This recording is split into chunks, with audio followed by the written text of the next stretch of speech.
ভারতের পানির চাপে কুমিল্লায় চাপ বাড়ছে। বিপদসীমায় প্রবাহিত হচ্ছে গোমতী নদীর পানি। সতর্ক থাকার আহ্বান। ভয়াবহ বন্যা পরিস্থিতি তৈরি হতে পারে কুমিল্লায়।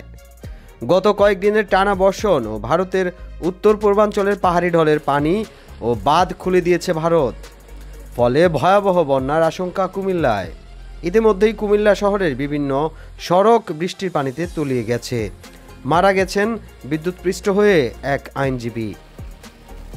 গতকাল সন্ধ্যার পর থেকে নদীর পানি বিপদসীমার কাছাকাছি প্রবাহিত হতে থাকে।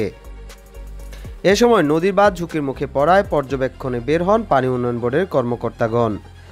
তারা কামারখাড়া বাবুবাজার এলাকাবাসীর কাছে বাঁধে ফাটলের খবর পেয়ে সেখানে ফাটল রোধে বালুর বস্তা সরবরাহ করেছেন বলে জানিয়েছে স্থানীয়রা। এদিকে পানি প্রবাহ ও মহুরী প্রজেক্টে ব্যাপক পরিমাণ পানির চাপে ইতিমধ্যেই ফেনীতে বন্যা পরিস্থিতির অবনতি হয়েছে। কুমিল্লায় পানির উচ্চতা ক্রমাগত বাড়তে থাকায় নদী পাড়ের মানুষজনকে আতঙ্কিত না হয়ে সতর্ক থাকার আহ্বান জানিয়েছে পানি উন্নয়ন বোর্ড।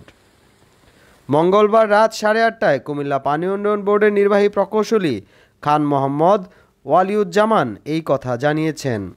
কুমিল্লা গোমতী নদীর পানি বিপদসীমা 1.5 মিটার নিচে প্রবাহিত হলেও আজ সকালবেলায় সেই পানি বিপদসীমার প্রায় 55 সেন্টিমিটার উপর দিয়ে প্রবাহিত হচ্ছে। তিনি গোমতী পাড়ের মানুষজনকে সতর্ক থাকার আহ্বান জানিয়েছেন। কোনো কোথাও ফাটল বা ঝুঁকি দেখলে যেন যোগাযোগ করে কর্তৃপক্ষকে জানানো হয়। গোমতী বাঁধ সংলগ্ন দুর্গাপুর এলাকার বাসিন্দা সংবাদকর্মী শফিক জানান, 2 দিন ধরেই পানি বাড়ছে। মঙ্গলবার বিকেল 4টার পর থেকে পানির উচ্চতা অস্বাভাবিকভাবে বৃদ্ধি পাচ্ছে। এর কারণ হতে পারে ভারতীয় যে বাঁধ রয়েছে সেই বাঁধ খুলে দেওয়া।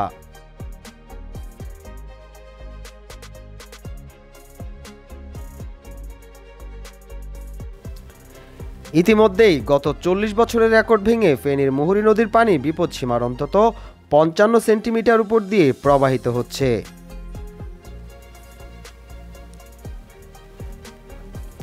এদিকে কুমিল্লা নগরীতে বৃষ্টির পানিতে ডুবে গেছে নানা সড়ক। গতকাল বিদ্যুতের তারে জড়িয়ে এক আইনজীবীর মৃত্যু হয়েছে। জানা যায় দুপুরে স্ত্রীকে ডাক্তার দেখানোর জন্য বাড়ি থেকে কুমিল্লায় আসেন তিনি। নগরীর ঝাউতলা কেআতি হাসপাতালে ডাক্তার দেখানো শেষে পরীক্ষার জন্য সালাউদ্দিন মোড় এলাকায় রোগ নির্ণয় কেন্দ্রে যান তিনি। সেখানে স্ত্রীকে রোগ নির্ণয়ের জন্য দিয়ে নিচে আসলে সড়কের জলাবদ্ধতার কারণে পাশ দিয়ে হেঁটে যাওয়ার সময় বিদ্যুতের ছেঁড়া তারে জড়িয়ে মারা যান তিনি। এদিকে কুমিল্লার গোমতী নদীর পানি বিপদসীমার উপর দিয়ে প্রবাহিত হওয়ার কারণে ভয়াবহ বন্যার আশঙ্কা থাকায় ভলান্টিয়ার ও স্বেচ্ছাসেবক দলগুলোকে সতর্ক থাকা ও যে কোনো অবস্থায় মানুষের সাহায্যে এগিয়ে আসার জন্য আহ্বান করা যাচ্ছে। প্রিয় দর্শক, আমাদের সর্বশেষ নিউজ পেতে চ্যানেলটি সাবস্ক্রাইব করে না থাকলে এখনই সাবস্ক্রাইব করে দিন।